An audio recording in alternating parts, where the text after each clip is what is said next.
Halo, selamat datang kembali di Insan Channel. Seperti biasa, kali ini Mimin akan melanjutkan alur cerita Superhuman yang semakin seru dan sangat sayang jika dilewatkan.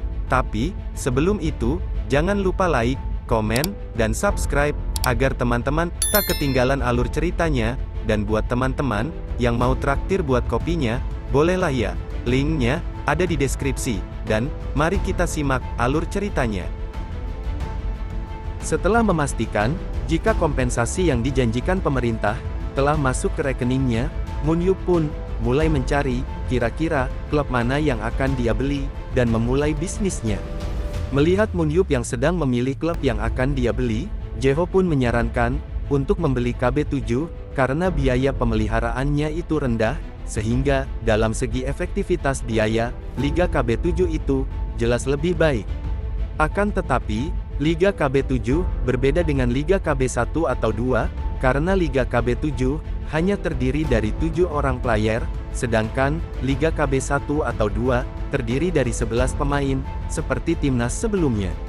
Tapi, tim pemenang dari Liga KB7 bisa saja dipromosikan ke liga yang lebih tinggi jika performa timnya bagus. Akan tetapi, secara alami, Liga 11 player lebih memiliki banyak pemain, sehingga player berbakat biasanya memilih KB2 dibandingkan KB7. Mendengar itu, akhirnya Moon Yup memutuskan akan membeli KB2 saja, dan karena dia belum mendapatkan klub yang dia mau, dia akan meminta saran pada presiden asosiasi. Mendengar rencana Moon Yup, tentunya, presiden asosiasi sangat senang, dan setuju, jika menjadi seorang pemilik klub, dan pelatih, adalah alasan Seo Moon Yup menolak timnas. Presiden asosiasi sangat mendukungnya. Lalu, presiden asosiasi atau ketua Jin berkata, jika kebetulan ada 3 klub yang sedang dijual saat ini, dan sekarang salah satu klub itu akan melakukan pertandingan. Singkat cerita, akhirnya Moon Yup memutuskan untuk melihat pertandingan itu. Dan pertandingan yang akan berlangsung adalah Hanjong Industry melawan GT Knight. Terlihat dari teriakan para penonton, jika Hanjong Industry terlihat tidak diunggulkan, karena selalu berada di posisi terakhir, namun Hanjong Industry tetap bertahan, meskipun tahu mereka tak akan pernah menang. Melihat semua itu, Moon Yup mengambil kesimpulan, jika timnas saja playernya seperti sampah, pasti standar Liga 2 lebih sampah lagi. Akan tetapi, lebih bagus jika setidaknya ada satu orang yang cukup kompeten di pertandingan ini. Dan saat para player masuk, terlihat jika para player GT Knights sangat percaya diri karena hanya akan melawan tim lemah seperti Hanjong Industry, sementara para player Hanjong Industry terlihat sudah pasrah jika mereka akan dibantai oleh tim yang lebih kuat dari mereka.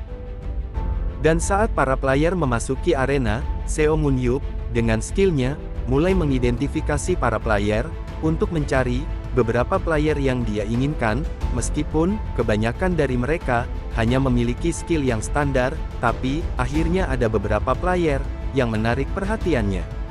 Dan player itu adalah Namgung Jihon, atau kita panggil Jihon, dan No Chungwan, atau kita panggil Chungwan, yang memiliki skill atau potensi rata-rata, meskipun di timnya saat ini, mereka ditempatkan di posisi yang salah, yang tentunya membuat mereka tak bisa mengeluarkan potensi yang sebenarnya.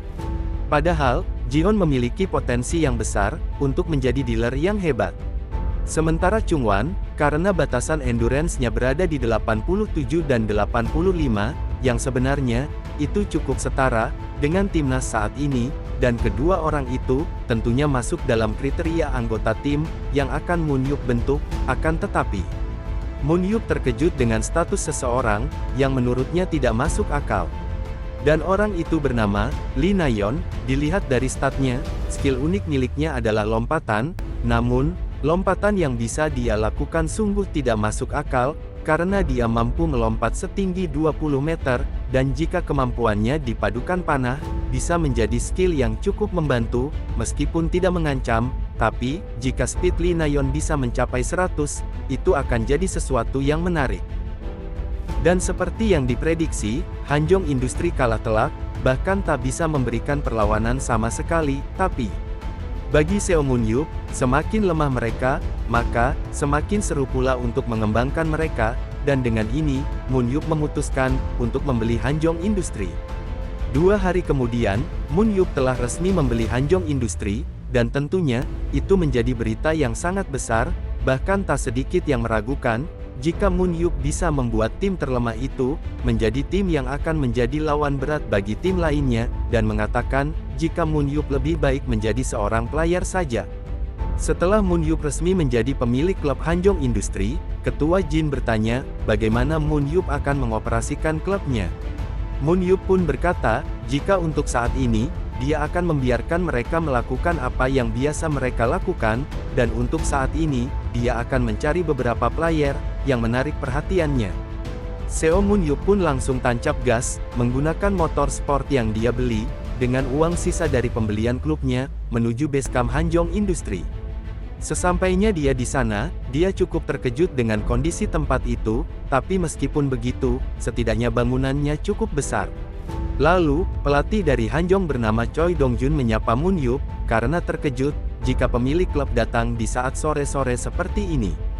Melihat pelatih Choi, Moon Yup berkata dalam hati, pelatih Choi sebenarnya bisa saja menjadi seorang support yang hebat, jika dia masih menjadi player aktif, namun, untuk saat ini, Moon Yup ingin melihat-lihat bagaimana keadaan di markasnya yang baru.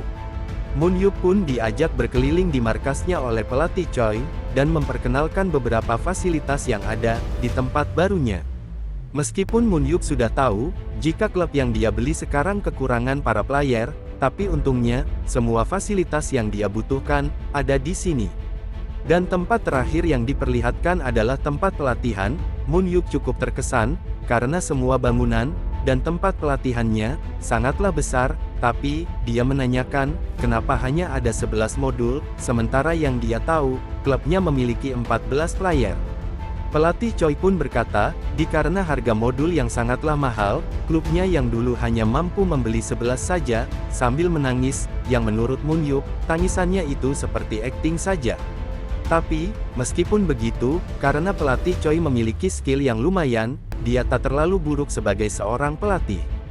Dan karena masalah terbesar saat ini ada di para player, maka, Moon Yup meminta pada pelatih Choi, untuk memanggilkan, beberapa orang player, yang Moon Yup sebutkan. Dan player pertama, yang Moon Yup temui adalah Lee Nayeon. Nayeon terlihat gugup, ketika bertemu dengan Moon Yup secara langsung, dan tak menyangka, jika dia akan dipanggil oleh Seo Moon Yup. Melihat kondisi tangannya, Moon Yup berkata, jika sepertinya, kau berlatih panah akhir-akhir ini. Mendengar itu, Nayeon terkejut, karena Moon Yup bisa mengetahuinya secepat itu. Lanjut Moon Yup berkata, sepertinya kau mengkhawatirkan banyak hal, karena sekeras apapun kau berusaha, kemampuanmu tak kunjung meningkat, tapi tidak masalah, aku akan membuatmu tampil di line up awal, dan konsepnya adalah Saint Tail. Mulai sekarang, kau akan menjadi pencuri yang mencuri mental tim lawan, dan dari apa yang aku lihat, kau punya bakat, apa itu mungkin panahan, tapi bakatmu bukan semacam itu, bakatmu yang sebenarnya adalah berlari.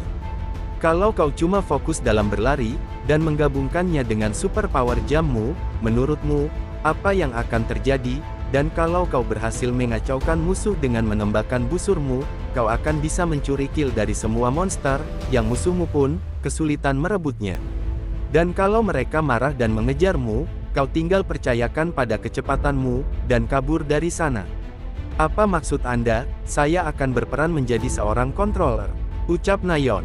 Benar, tapi kau harus cuma berfokus pada mengontrol lapangan. Karena kau mengganggu perburuan mereka, mereka tak akan melepaskanmu begitu saja, tapi meskipun mereka ingin menangkapmu, mereka tak akan bisa, karena kecepatanmu. Singkatnya, permainkanlah mereka. Jika saya melakukannya, apa saya benar-benar bisa masuk player inti, ucap Nayeon. Tentu saja, tergantung dari usahamu, bahkan kau bisa masuk timnas, ucap Moon Yup. Mendengar itu, Nayeon sangat senang, dan berjanji, akan melakukan yang terbaik. Lalu, orang kedua yang dipanggil adalah Namgung Jihon. Kira-kira, posisi apa yang akan Moon Yup berikan pada Jihon, dan tugas apa yang akan Moon Yup berikan pada Jihon? Oke, sekian video kali ini, nantikan kelanjutan alur ceritanya, hanya di Insan Channel, jadi, jangan lupa like, komen, dan subscribe, agar tidak ketinggalan alur ceritanya.